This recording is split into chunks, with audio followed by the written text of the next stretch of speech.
Bassem Youssef, ladies and gentlemen, Bassem Youssef. Assalamu alaikum, brother, and welcome. Alaikum salam. Thank you so much for having me. And this is a very cool place. I mean, you have a very, very, very, very cool apartment. I mean, it's like I'm just looking at books and records and posters. That's so cool. Thank you for having me. You're welcome, man. I thought you would get a kick out of it. I call this the Rhodes Library. Yeah. I've been, when I travel, I like to go to used bookstores and used record stores, and as a comedian, I think you got to be smart and intelligent and well informed. Really?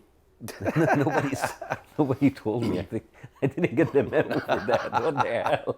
I'm in the wrong line of business. That's the most untrue statement that's ever been made in this apartment. And now let me tell you a little bit. I'm so excited to have you in my home because for many years, I've been doing the international circuits for 20 years. And for many years, I was trying to make a comedy travel show where I would be like the Anthony Bourdain of comedy. So I was really studying worldwide comedy, and then things were happening with you and your TV show in Egypt. I was reading about it, and I actually thought one day I would love to go to Egypt and make an episode with this guy. The show never happened, and now my show got canceled. And now you're in my home. In Los Angeles. I mean, you didn't have to go through all of that trouble of trying to come to Egypt. I came to you. It's beautiful, and your story is so incredible. I mean, there's so much to talk about. You were a heart surgeon. Mm-hmm. Do you know that heart attacks are the number one killers of comedians? Actually, it's the number one killers of everybody. Oh, okay. Yeah, so... Well, then I guess... comedians are people, right? Like corporates are people, but with far less money. Well, so, I can change that to heart attacks are the number one killer of plumbers or anybody. Anybody. Yeah. Just, okay. That's still going to be statistically correct. Okay. Yes.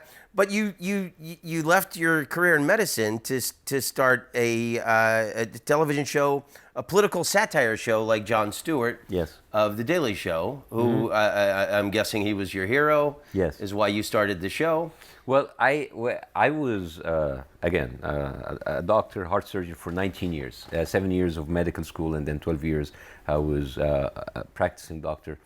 And in my show, I say this is the options that are given to us, because we are offered three options: to be a doctor, an engineer, or a disappointment. So I kind of like went into there with a kind of means of exclusion, because my brother already went to engineering. So now the medical slot is the only one available, and I hated engineering, so I just went there. So it's kind of like, what? I have good grades, what could I do with it? So I'm just gonna use it, you know? It's like having like a big credit score and you just buy an expensive car because you can, not because you need it, you know. So I went into medical school. I did all of my USMLE, the medical exams and everything, and I was ready to come to the United States because I was already accepted in a fellowship in Cleveland. So, and all of these years, I watched American entertainment. In general, of course. I mean, from the sitcoms, and then and to the movies, to the Muppet Show, to everything. And then Jon Stuart was kind of an advanced stage, because it is not just about the language is one thing, but comedy is a kind of a different language. And even there's like tiers of comedy.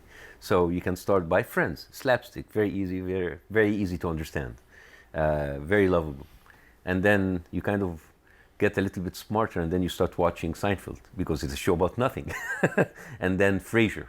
So that is the stages that you go through in sitcom.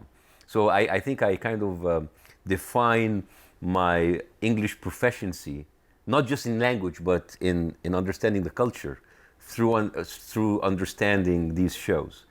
And then came Jon Stewart. And I remember the first day I saw Jon Stewart, I was in a gym, and the gym was playing CNN. One of the monitors had CNN. And at that time, Jon Stewart did the global edition. He did like once a week. They would, the CNN would carve like a whole episode from different episodes through the week and broadcast it.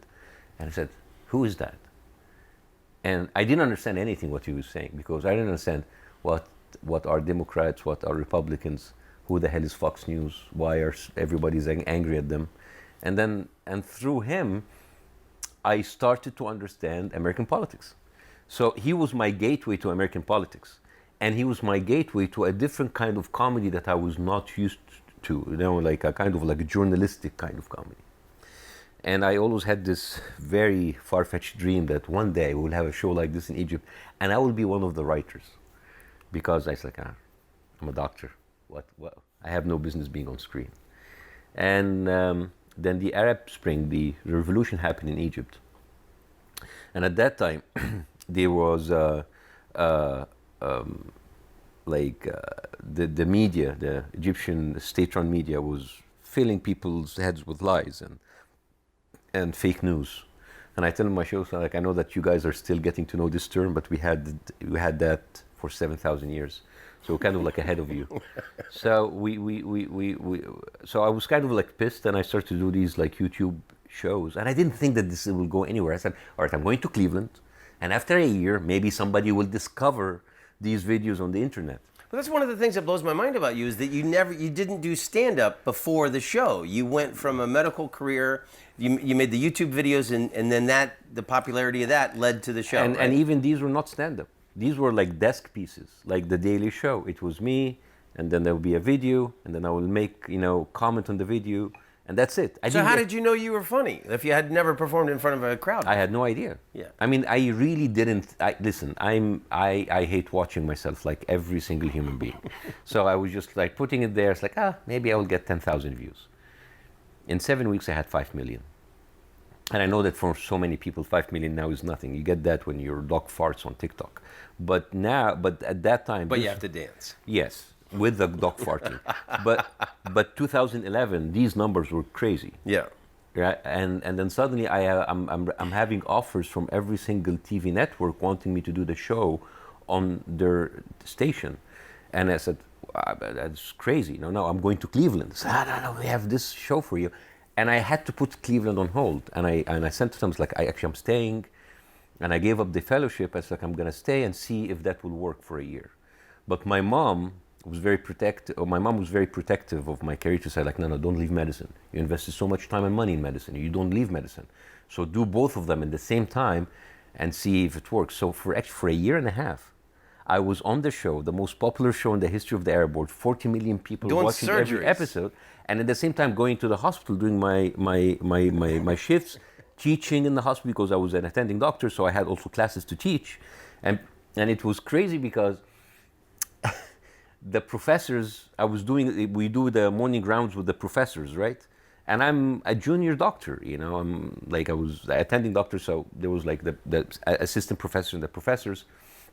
And it was very awkward because the patients on the bed would start noticing me. And I'm a nobody next to these doctors, they are the gods, and I'm just like, we're like, yes, doc, yes, sir. Yeah, You're that dude. Yeah, and it's like, he's the funny guy from the internet. And then he kind of then he paused and said, is he going to operate on me? Because of course, you can make me laugh. But to crack my chest open, that's a different thing. So it was very embarrassing. But then after a year and a half, I said, like, you know what? I think that's it. I think that would be my career. And I resigned from my post in the university. And I started doing this full time. It seems like if you saw a movie where a guy is a heart surgeon, and then like he takes off his gloves and the scrubs, and then he goes and hosts a television show, you'd go, there's no plausibility in that. That's not possible. Or he's a very bad doctor. He's a very, very bad surgeon. I think my first thing is like, I don't want him to operate on me. You always hear about surgeons accidentally like sewing somebody up with a sponge inside or something like that. That's the nurse's fault.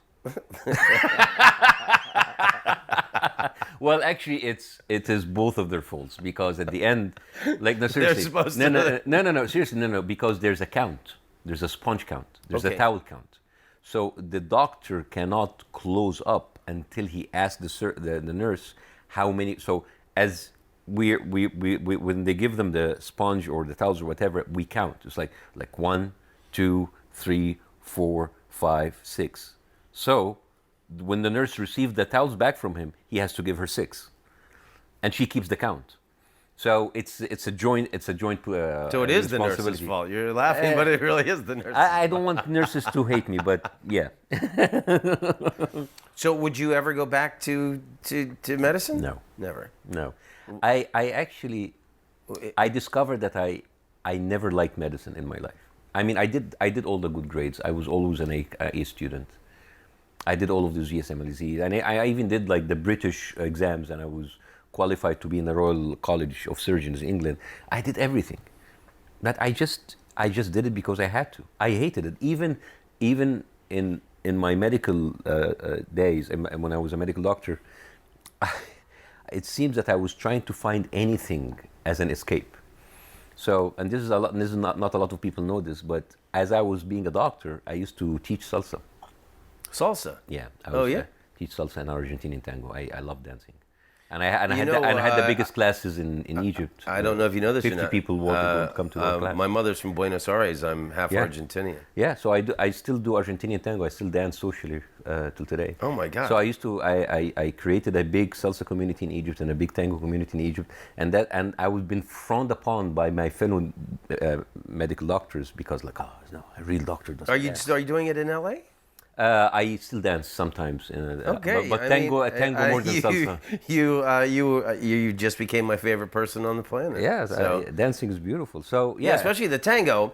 I think because I took lessons in Buenos Aires, and you remember your teacher?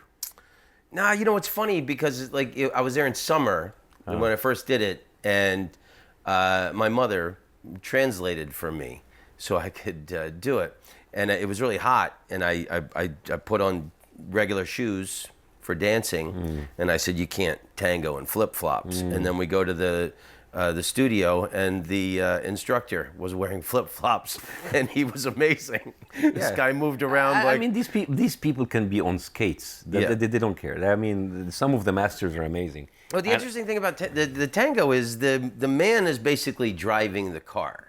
The woman does all the fancy footwork, so that, like, if I want to take my partner to my right, I push in my hand. I signal her. There's no pushing the hands. Or like you lightly, and then like you push in the back if I want to take her to the left. You had a bad teacher. Or I had a bad teacher. It's all energy. It's all from your core. So like birds who don't communicate. It's like that. It's all from your core. It's all from your center, and it's all about how grounded you are in the floor and how you can transfer this energy from the floor, from your body to your body with absolutely no. Because any movement with the hand actually hurts her back, hurts her neck. So it's all about like making her comfortable, and it's not really about you driving the car. It's a lead follow lead dynamic. You lead, she follows. You give her a signal, she gives you back, and you give. It's a very dynamic exchange all the time. Then how do you signal your partner if you don't do the? No. It's always with the direction of your center. Okay. And it's also like how, and it's not just that. It's like how you have to be connected to the floor. That's a different topic for a different podcast. Hey, I'm very excited. So the documentary on you tickling giants is great. I recommend that anybody to watch that because it's just so unbelievable, everything that you went through. So for people who aren't really familiar, just to breeze through this really quick, Hosni Mubarak was the dictator for what, 40 years? Hosni Mubarak was the president for 30 years in Egypt, and 30 years, we consider that as a very short first term in the Middle East. So it just, I think he just went out very, very, very, very early. He didn't have enough time. So so he was there, and then the revolution happened. He was ousted, and then there was the military came in for 1 year as an interim year. Then the Muslim Brotherhood, the Islamists, went in for another year, and then the military came in again and kind of like removed them in a military coup. And when Mubarak was removed, I did the show, and I was. It seemed like I remember it was a really exciting time. It seemed like. With the Arab Spring, what was was the fruit seller's name? Mohammed Bouazizi? Mohammed Bouazizi. Bouazizi, that's it. Yeah. I've always remembered that name. Yeah, he's a guy who kind of like set himself on fire in Tunisia, and that kind of like sparked the whole thing in Tunisia first. But then when it came, so Tunisia started it. Yeah. But then when it came to Egypt is the biggest Arab country. We have like 100 million people. So that was that basically led to the snowball effect of the whole Arab world. And I mean, it's very complicated to say why it failed, whatever. But it was an exciting time. It was an exciting time, and it kind of like gave that kind of space for creativity, and especially for comedy. And when I did the show, this was something that nobody had seen before. I tell the story that I wanted Jon Stuart to notice me, and I planned for it, even when I was in Egypt. So when I was still on YouTube, even before I went to the show, the international press started noticing me. You know, when there's a hot spot in the world, international press just go there and try to get like as many stories as possible. Yeah. So they get stories about like struggle and revolution, but also, you know, comedy. Yeah. So I remember there's this new era in Egypt. There's comedy. So that's how I was reading. So everybody is going there. So I made sure that in every English interview, I would just drop Jon Stewart's name out of nowhere. For no reason. You know, it's like, who's your hero? Jon Stuart. What do you eat 3 times a day? Jon Stuart. You know, like I would just like mention him just for no reason. And it worked. My first ever English interview was done by the Daily Beast. And the headline came, the Jon Stuart of the Nile. And that kind of stuck. So now I started doing it, like Jon Stuart of Egypt, Jon Stuart of the Arab world, Jon Stuart of the Middle East. And after I finished my first season, which was a very, very low-budget, pre-recorded show in a studio, no audience, nothing, I decided to do a live show like I saw in America with live audience. Because we don't have this kind of industry in Egypt. I said, like, I want to do that. I don't want to have, like, paid people who come in and clap because I don't want to have, like, you know, professional clappers. I want to have people coming in from the street into the middle of Cairo in a theater and actually react to the show. So I said, like, I have no idea how to create that show. So I want to go to New York and shadow Jon Stewart's team. So I pulled all kinds of strings I knew. And then one knew, another one knew, a third one knew the girlfriend of an ex-boyfriend of a guy who works in Jon Stewart's show. And I got my 3 days to shadow them. And by the time I went there, Jon Stewart already heard of me. And he invited me to speak in his office, and we thought like it's going to be 10 minutes. We spoke there for 90 minutes. And then he invited me on his show, and this is how it started. And then I told him, I'm going to make you proud of me. And in 1 year, I'm going to make the biggest show in the Middle East. I'm going to invite you there. And a year after, he came to Egypt, and he was on my show. He was shooting his movie Rosewater in Jordan, and he came from Jordan to Egypt. And it's on YouTube, by the way. You can see that. And when he went into the stage and I announced him, people went crazy. People were just like standing ovation for 3 minutes. Never happened before. And then I remember him telling me, I have never thought that a short Jewish guy from Jersey would have this kind of reception in the middle of Cairo. And it was, I think that was, for me, it was a validation. A guy that I watch all my life. And I told my team, you know what? I don't care if they kill me tomorrow. I don't care. I'm done. That's it.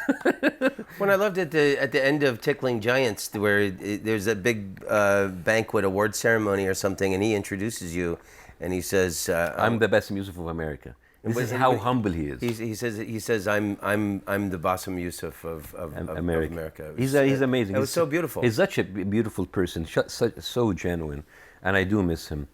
And I used to do one-nighters in New York with him when he was a comedian. He's lovely. Lovely guy. He's a lovely person. And I was also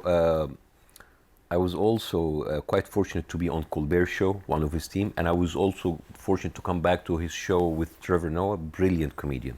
And I think this show, like my show in Egypt, kind of like if that's all what gave me, I'm very satisfied. The fact that like it was cancelled because of, you know, I mean, under the Muslim Brotherhood, the Islamists hated me, the military hated me. I was making fun of, you're an equal opportunity offender, you don't care, right? But then people start to project stuff that is not on you, like, you know, like you're an activist, you're a revolutionary. I never said I'm an activist or a revolutionary, I'm just a comedian. But it's kind of like the problem with how people watch comedy or see comedy. It's very dangerous sometimes, because people have this impression that everything is failing. The politicians are failing, the media are failing them. And the only people who are doing their jobs are the comedians. We're not fixing anything. Yeah. We're just doing our job, making fun. We don't have to report the news. We just have to make fun of them. We don't have to make things work. We just have to make fun of it, right? But the thing is, because we do our job well, people look to us as saviors. Or people is like, oh, comedy will save us. No, comedy will not save you. We're fucking jokers. We make fun of stuff. Yes, we do have an opinion that we make it in a funny way. But the problem is people just put their hopes up too much on comedy. At the end of the day, a comedian's role ends at the edge of his stage or the screen. But it's not going to fix stuff for you. You need to fix it for yourself. Yeah, I used to think that comedy could change the world. Now I think comedy will get your ass beat. No, comedy will not. When they say like prayer don't change things, prayers change people, and people change things. Yeah. Problem with comedy is that people sit and kind of like see that biting satire, and they feel that they did their job, laughing at it, laughing at the bad leaders, laughing at the bad politics. But then they sit around and they don't change things, whether because they can't or they just too. They have this fake feeling of achievement, and that's the problem with people watching comedy, thinking it's all that, but it's not really. And I think we need to be grounded and tell people it's not up to us to fix things. We're just there commenting on stuff happening all around the world, and it's kind of like, as you said, it kind of got me into trouble. Under the Islamists, there was a warrant for my arrest. I was interrogated. No, it's nuts in that film, and they're showing in front of your TV studio old women, and they're saying this one old woman is saying, execute Bassem Youssef and I will feel better. Yeah. And like these really just crazy. I have that all the time till now. I mean, I have a lot of hate. I think the 40 million people that watching me, I think half of them were hate watching. but like it was good for comedians the in America, ratings. What'd you say? It was good for the ratings, so I didn't care. People in America, comedians in America always talk about like political correctness and being handcuffed. I mean, to go out and make jokes where like your life could be threatened or your family. I think. I mean, I think you push your balls in a wheelbarrow, sir. I know, but people ask me this. It's like people kind of like when they see the movie or they see what happened to me. It's like, oh my God, you must be brave. How could you? I really didn't think about it. I have to tell you that being arrested or killed or harmed was the least of my worries. You know what I worried about? Twitter reaction after each episode. I didn't want people to just like, because anything is redeemable. Let's say you got shot. You're a hero. You're a martyr, right? Right? And if you survived it, more material for you. But if people tell you, oh, you're not funny, that hurts. That's it. That's even worse than a bullet. It's like because basically they're telling you you're not good at your job. That every waking minute that you spent for that job is wasted. But if your life ends with a bullet, it ends. What you gonna do? If you're gonna be arrested, you're a hero. But if people say like, it's like, not that funny. Hurts. That's a killer. Yeah. That's a killer. So let's do a quick little overview here. So Mubarak, who was really a strict leader and a pretty tough, strong man. My girlfriend is Muslim, and from saying Ramadan Mubarak, Eid Mubarak, I've learned that in Arabic, Mubarak means happy. Mubarak means blessed. So, because he looked like the most unhappy person in the world. But it's a name. I mean Bassem. You know what Bassem means? No, what is it? Smiley person. Really? Yeah, that's my name. Smiley guy. I love it. You know what Tom means? It has no meaning. So Hosni Mubarak, I don't know. Hosni Mubarak, so Mubarak means blessed. And it's a name, it's a common last name in families there. And he must be happy because he's been the strongest man one of the strongest men in the region and the strongest man in Egypt for 30 years. But it's just that this is how dictatorship happens, you know. It's like they just go in and they want to like pass it to their sons and but it's just I think what Mubarak is gone. I mean, he's dead. But it seemed like that was such a great moment. And in Egypt, it seemed like, there's going to be just this new freedom and life, and then the Muslim Brotherhood and Morsi take over, and then it seemed like he had just as many rules and. No, and here's the problem. The problem is the biggest problem in the Middle East is the dichotomy between military and religion. And we have, over the 60, 70 years, we have this kind of switch. A military strong man, a religious strong regime. A military strong man, a religious strong regime. And the people who get crushed in the middle are the moderates, the liberals, because we're not that many. We're not supported by religious institutes or military institutes. So these two sides of the conflict, they fight with each other. Sometimes they form allies with each other. Sometimes they kill each other. Sometimes they get again friends with each other. It doesn't matter. It's at the end of the day, it's power. It's not really about religion. It's not really about military. It's about power. Well, and where I was going with so Sisi is now in charge. Sisi, and it's the military again. Yeah, and it just seems like one tough guy after another. And well, that's the story of the Middle East. It's the story of the whole Middle East. Well, the story of the world. There's this college course I love, and it's called The Wisdom of History, and it says that. Did you write this book? Actually, it's a course, and I've watched. You didn't write because they kind of like you're kind of like it's like, hi, look into my book. I've watched it. I've watched it like 8 times. It's this college course, university course. The guy's dead now. Rufus Fears. He's my Justin Bieber. Guy was so cool. But he says in this, and he breaks down all of history that the democracies are fragile. Very. That in the history of the world, people prefer a powerful, strong man and authoritarianism over democracy. Listen, there is some kind of comfort in authoritarian regimes. You don't have to worry about something. We're just gonna take care of you, right? Yeah. You don't have to hear this noisy democracy out there, because democracy is noisy. Because at the end of the day, democracy is the fact that you have to hear opinions that are not pleasant, that you don't agree with. That's democracy. For example, you'll have people that don't want people different than them, different in religion, in orientation, in political views, in lifestyle, to be around, to be there. Their presence annoy me. So I need a strong system to just remove them, because I need a very streamlined kind of lifestyle. And what is the most streamlined? As the military. Everybody dresses the same, everybody thinks the same. Same thing with religious regimes. Everybody dresses the same, everybody thinks the same.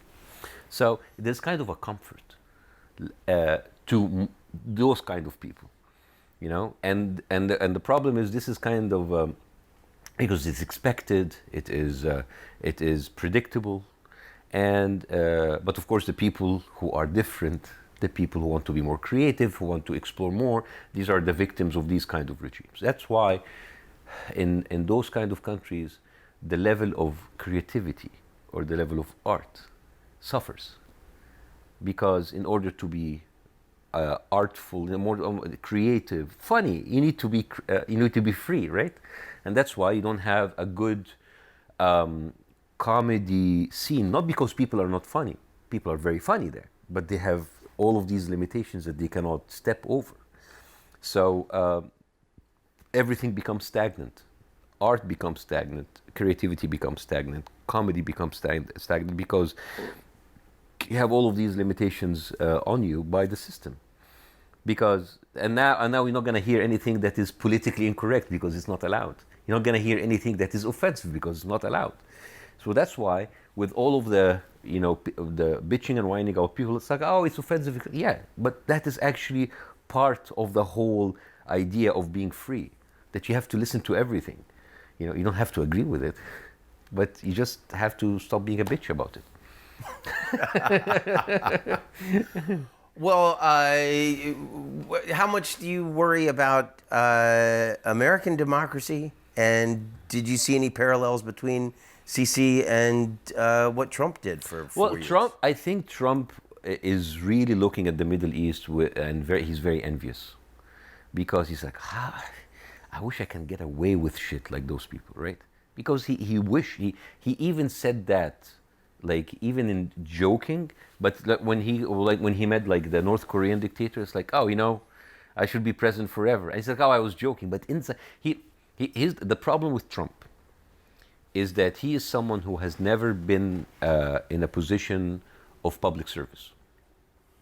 So even the Republican politicians that you don't like, those people have been in that field forever, so they know what does it mean to be a public servant. It means that like I'm being elected by those people, and it is fair game since I'm the most powerful person in the world that those people tear me apart. It is part of the job. It is part of the freedom of the press. And this is why, I mean, we can talk forever about what Trump did, but I choose one point of his presidency that for me is a defining moment, is that when he, for 4 years, boycotted the correspondent dinners, the White House correspondent dinner. Yeah. He's the first president ever to do that. Yeah. No other president did that. No George W. Bush, no Reagan didn't attend one of them because he was shot. And he still phoned in from the hospital because he knows it's important. It is, even if it was a show, even if it was not real, it is a gesture that me, the strongest person in the world, because I was elected by the people, you have the right to tear me apart, to roast me, and I roast you back. Yeah, to have a sense of humor. Because about at the end everything. of the day, I'm a person, I'm here for that limited time. He wanted to be one of those like countries that have no democracy, no accountability, nobody. And even in his press conferences, oh, that's not a very good question. I think your question is nasty. He was annoyed when people kind of like hold him accountable. Yeah. So the parallels, and the only thing that saved America is the system. I know that a lot of people say, oh my God, our democracy is so fragile and whatever, but I think there is enough people, and when I say enough people, I'm saying in the millions, that will stand against a real assault on democracy and on the system. And I think that is what actually makes, and the whole thing about all of the differences and all of the noise and all of the people clashing, I think that is actually one of the things that is a kind of a guarantee for American democracy to continue. Yeah. Now, another thing taken from that college course was that in the Wisdom of History says that religious ideology can't be beaten. You can never beat. So I think like, because my family are all really very religious, hardcore Republican people. And they see no fault whatsoever, especially like on what happened on January 6th. And I worked with you 2 months ago. And I go, oh my God, this is the guy from Egypt that I had dreamed of doing a television thing with once upon a time. And you destroyed me. You were so funny. And the great line you said that white people had stolen terrorism from the Arab world. I started the joke by saying like Republicans saying that there's a whole conspiracy that that Democrats are bringing us into this country to replace white people. And I say this whole thing about like, why can't we replace white people? I mean, the buzzword scares us, gluten, vegan, triggered. It's like, I'm offended. We can't be white. It's just too much work. Oh, it's a rescue. It's just too much, But, and then I talk about like what happened in January 6th, and so like, they found people with plots. They had explosives. I said, explosive, that's our signature move. And I said, oh my God, white people are replacing us. So it's kind of like they're taking over. So, and it is, and I also make a joke about the whole thing, because like that day of the coup was funny because, I was watching it. And what really pissed me off about that day? What? How pundits were commenting on this, because these were American people. This was an American problem. This was an American crisis in the American capital. And yet, pundits on CNN, it's like, oh, this seems like a scene from the Middle East. Why the fuck are you bringing us into this? We haven't done anything. I mean, we are in the news even if we have nothing to do with the news. Why are you bringing us into this? Why are you bringing us into your problems? Shithole countries have already moved on. Why are you bringing us into that? And then and then they said, oh, this looks like a coup in the Middle East. Like, really? I mean, first of all, when we have a coup in the Middle East, it works. So you're fucking losers. I mean, you even failed. You failed. That was not I mean, my American friends were like, oh my God, that is so scary. I said, that's funny. That's hilarious. What is there is hilarious. I mean, did you see that? Like a guy with like a horns and like a couple of diabetics wearing Trump shirts and like 18 years old with like a knockoff tactical gear and like a bunch of Karens shouting 1776. That was a freak show. That was no coup. When we have coup, we have fighter jets, we have tanks, we have commandos coming in, fucking everybody. That's how we do a coup. Yeah, but not a cosplay group. And then you discover, that America is really good at taking other governments down. But like when you do it, you're not good at jerking off yourself. It's very. You need a lot to learn from us. I'm sorry. Well, it's hilarious that a lot of people, right-wing people, think that Antifa people had done that. I'm like, how the most violent, hardcore Trump supporters would be infiltrated and led by radical left-wing people. Because they know what happened was wrong. Yeah. So they will give you any explanation, knowing it's bullshit. But they need to tell themselves that, right?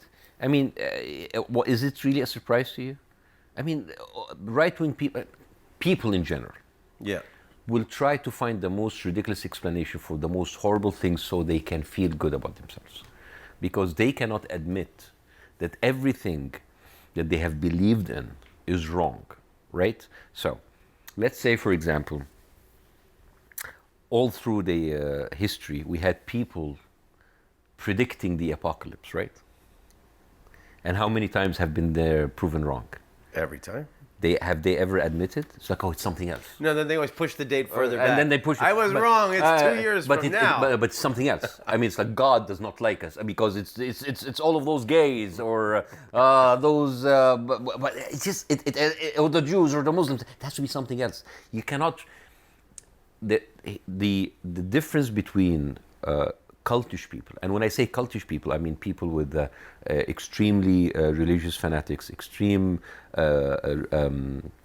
military fanatics, because it's the same mentality, is that they cannot see the wrong in their view because they have built all of their lives on that base. And if that base is corrupt, they have nothing else. They have nothing else, right? And it's by the way, it's Muslims, Jews, Christians, militaries, Nazis, extreme whatever. Even sometimes on the left, the extreme left, they're really like, to woke people. They will never admit there is something wrong. Yeah. Because how can you live your life if you know that you're wrong? You can't. And that's the difference between being self-critical and understanding that, like, oh, I might be wrong. It's like, no, we cannot be wrong. So that's what I've thought. That moment will never come when these people step back and go, hey, our fanatics were a little out of line and we're sorry. No. And the thing is, and people who are so religious, and that all of these actions are completely against their religious beliefs, is what blows me away. So to be violent. Why? But why? But I mean, look at the history of religion. I mean, the Crusades. Right. It's all violent, right? I mean, all religions did it. Islam, Christianity, Judaism. They did it, and they did.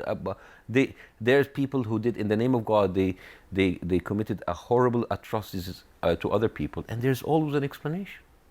There's also, we were pushed, we were persecuted, self-defense. We were doing that for God. We were doing that for the nation, for the country. There's always this justification for them to continue, because it's either that or they're gonna be out. That's why you never find people coming back to moderation. They'll be out. It's because it's kind of like it becomes an all or none thing. So either this or that. No. So yeah, that's an interesting line of thought. I love you. Oh, thanks, man. Thanks, man.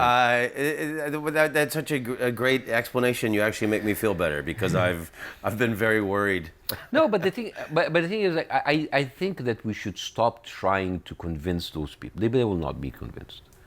I mean, you will not win them over by comedy or satire or whatever. They have their own thing, and they don't care about winning you over either. They want you dead. I'm talking to you like very honestly. The whole idea of like kumbaya, let's get along together. No, it's not going to happen. It never happens. These people right? will continue to hate you. They will continue wishing you the worst, and you are going to continue wishing them to disappear off the face of the earth because the earth is much better without them. So that's why I say, like, just own it. Just own it. Don't try to explain yourself to people. You know, the next time it's like, oh, you people are taking our jobs. Like, yes, I'm taking your jobs. Thank you very much. The salary is very good. Thank you very much. You know, just like, you know, and just make fun of them. You know, it's like, and then it's like, why don't you go back to your country? It's like, yes, I go every year. Yes, to the summer vacation from the money that I got from the job that I stole from you. It's just like, you know, just play with their heads.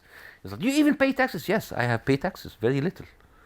You know, because I hired a very good accountant, also an immigrant, with the money that I got from the job that I stole from you. It's just like you have to just like drill it in them. Stop trying to appease them because they will not. They will not accept you. But that's why I loved what you did so much when I saw you perform, like, and on just that whole routine you did, and I mean, it was brilliant. My favorite kind of comedy, you know, where you're commenting on something important and making it funny. That even I was secretly, or not so secretly, pretty stressed out about everything that's happened in America. You know, since January. Yeah, well, for me, it's comedy in itself. My personal journey of comedy in the United States was, it's the most, if you're stressed out about this, I'm stressed out about comedy. Because for me, I started stand-up comedy a little bit more over 2 years ago. But you're so seasoned, and you're so, you had a really dynamic flow and presence on stage. That's why, like, it blows my mind that you made the jump from a surgeon to having a TV show, and then I see you here, and like your stand-up, you haven't been doing stand-up that long. No, I can't even do stand-up in Arabic. I started stand-up in English 2 years ago here. Wow. And it started very badly. I remember many nights that I went home crying. It's like, oh my God, I'm never gonna do this. Where did you start? In Boston? I started here in LA in open mics. I did open mics, and then I was doing two things. I was doing open mics, but before the open mics, I was doing university lectures. So in the lectures, I would insert little comedy. I was like, maybe that could be a stand-up. So I would take that piece and try it for 5 minutes in an open mic, and then sometimes they will fail a lot, and then sometimes and then I started going to comedy clubs, and I was bombing so bad. And then 2.5 years ago, 2 years ago, I got a residency at Joe's Pub in New York. You know, Joe's Pub, part of the public theater there. And they gave me 6 weeks. And every night I would go in and try my hour. And at the beginning I was going in and putting notes, and I would fail at them, and then it would get better, and then it would get better, and it would get better. Until today, every time I take the stage, even if a small comedy club or an open air parking lot like we did, I would be nervous because English is not my first language. I'm doing comedy with a language that I haven't really mastered in my brain, and yet I am better at writing and forming thoughts in English in stand-up more than Arabic now, because this is what I've been doing for 2.5 years. If you ask me now to do stand-up in Arabic, I would really struggle. In English, I know at least what bits really works and what really doesn't really work. I know what bits kill and what don't. But it's a work in progress, and it's scary because it's not really about the joke. Yeah, it is about the joke. Of course, you have to have good jokes, but it's about the flow, the cadence, the speed, the pausing, the pace, and every language have its own elements of these, you know, because when you speak Arabic, it's gonna be different than you speak English. All of the pacing, the speed, the language, all of the cadence, all of that changes. So you have to rewire your brain to think in that space, and it's hard.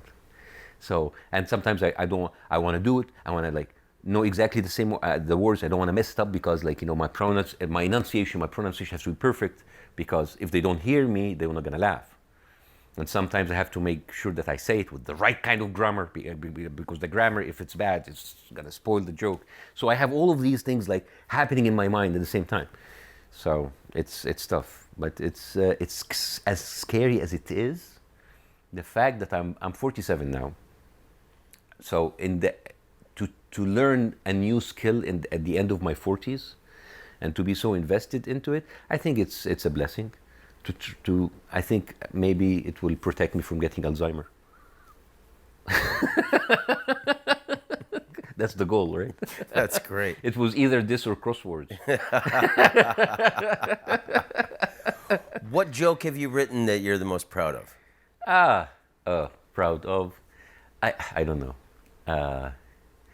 I will just be proud if I got my show on Netflix. At that time, I would be so proud of anything. Yeah, what's your goal now? What kind of show are you aiming to do now? I want to actually have my special sold. Like an hour. Yeah. And I think doing that will kind of open up certain things. I mean, maybe it's not the fact that I want to sell the show as much that this is a testimony that I was able to bounce back from what happened to me back home. Because there is, when everything is taken away from you and you start all over, you start to doubt yourself. Was I really talented? Was that show really good? Did I actually make that show? Or was it just like I was just lucky, you know? So you come here and you have a different chance, another chance in a different country. That's a country that's not yours, an audience that's not yours, a language that's not yours. And you try harder. And it's kind of maybe this is a way to tell myself that I still matter, that I wasn't just lucky, that my work means something. Maybe it's in my head. Maybe I will never do the Netflix show. Maybe I will just like tour and just be happy touring, and you know, it just like landing a show on television, or landing a special on Netflix, or landing like at I don't know, a non-scripted show, whatever. Maybe these are just like milestones to tell yourself that you matter. But maybe your satisfaction will come from something else. I don't know. I'm new to this, so I don't know. Maybe my hopes and aspirations will change as I go. Because 2.5 years ago, if you told me that I would be doing stand-up, and I would be traveling, and I would be doing like shows and weekends in improv clubs, I wouldn't know. I wouldn't actually believe you.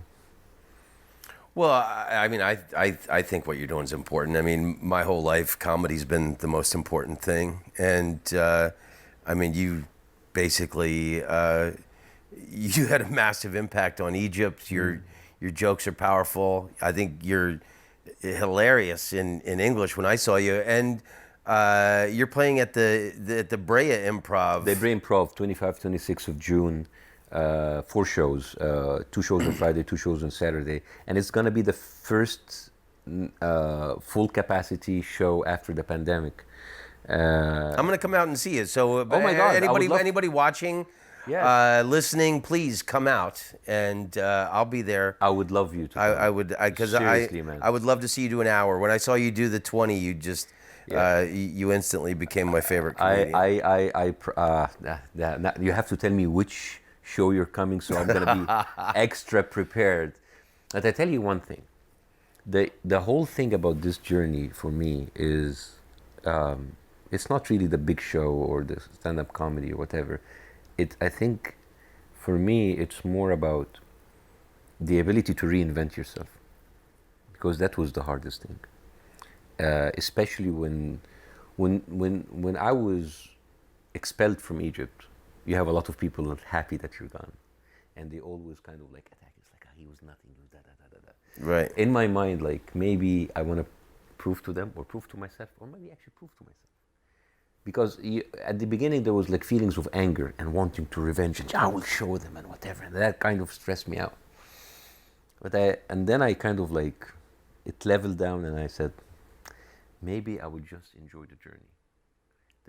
Enjoy the journey of learning something new every day, of trying to unlock the secrets of this new language that I'm trying to perform with, because it's great, it's beautiful, and to have this ability to reinvent yourself again from the beginning at a much later age, I don't think a lot of people have this opportunity. No. And maybe a lot of people will even be scared to do it. And I'm still scared every single day. I go, even when I go in like a 5-minute set, I'm still scared that they're not gonna like me. And even sometimes when I go on a club and somebody wants to introduce me and he wants to say, he's the Jon Stuart of Egypt. Don't say that. They said like, this guy, his name is Bassem Youssef, he's from Egypt. I hate when when the host gives you too big of an intro. And this next guy's a legend. Wow, it's great. No. Just say, his name is Bassem. He just came from Egypt. Just say that. Because I need to know that if they like my material or not just like, oh, they like the history. Because because at the end of the day, I don't want to live in the past. I don't want to be just the guy who did that show in Egypt. I'm very grateful for this. I'm very happy that I did that. But that was 7-8 years ago. I'm in a different stage now. I'm doing something else. So, that's me. So you said you don't ever want to go back to Egypt? I'm happy being in Los Angeles. Yeah. I consider Los Angeles now my home. I enjoy it. I think it's a beautiful place to live and to raise your kids, your family here. So it's a great place. What are your favorite things about Los Angeles? Weather. Yeah. Number 1, 2, 3, 4, 5, 6, and 7. The weather, the sun. You can't. It's just like I think the reason why it's so damn expensive, people are paying for the weather. Yeah. But the weather is beautiful. I think that's the most. But also, the food is great. I'm one of those vegans. Yes. Are you? Yeah. I make a joke. I say I'm Arab and vegan, which makes me scary and annoying. And and it's funny when I tell people, and people roll their eyes when they tell them you're vegan. In the Middle East, it's even worse. It's like, I'm vegan. It's like, you mean you're a virgin? No, I'm vegan. And it's like, vegan? You mean you're an atheist? No, I'm not an atheist. I just don't eat meat. Oh, Habibi, you need money. You're poor. No, I'm just different. Oh, you mean you're gay? It's just like, it's never ending. So, but here, the options of being vegan is great. And actually, I'm glad because just a few months ago, less than a year, I moved to Redondo Beach, South Bay. So I'm near the beach, near the ocean. So the weather is even getting better. And the fact that like you are in a place like Los Angeles where there's so much art and so much creativity, it always inspires you. Sometimes makes you very jealous, but inspires you. What's the most Californian thing that you've become? I started roller skating earlier this year. I'm that guy. I want to start surfing. Yeah. But I'm too scared. But I'm not so scared because I did kite surfing in Egypt. I did board surfing in Egypt. But I think I want to start surfing. I want to say weed, but I don't want to be like a bad influence to young kids. So don't do drugs. And but I think vegan and driving a Prius and waking up every day trying to find something new to offend me. I guess that's it. You're going to become like a California stoner surfer? Yeah. I love it. It's like, oh, look at that wave, dude. You've earned it. Yes. I think you've earned it. I think I need to have the right shorts to complement my wonderful thighs. I need to shave them, my thighs, I guess. Don't surfers do that? Bassem, it's a thrill to talk to you, and I really appreciate you being on my show. Thank you so much. And I'm waiting for you next week to come to the show. I will definitely come to the show next yes. week. In closing, do you have any words of wisdom or advice that you'd like to give to the people of the earth? Yes, advice. Never listen to our advice. Seriously, because I get that question a lot. Especially when I go lecture in a university, and you have those like young kids with their eyes open. It's like, what's your advice to young kids? Like, don't listen to me. And I'm serious because they have different circumstances, different inputs, different things than I have. Right? Okay, well then, can you sing us a song? I don't. I have a horrible voice. But like since I have a little kid, Baby shark doo doo. Beautiful. Well, thank you so much. Thank you, my Thank brother. you, Tom. It's an honor. Thank you. My honor, sir. Thank you.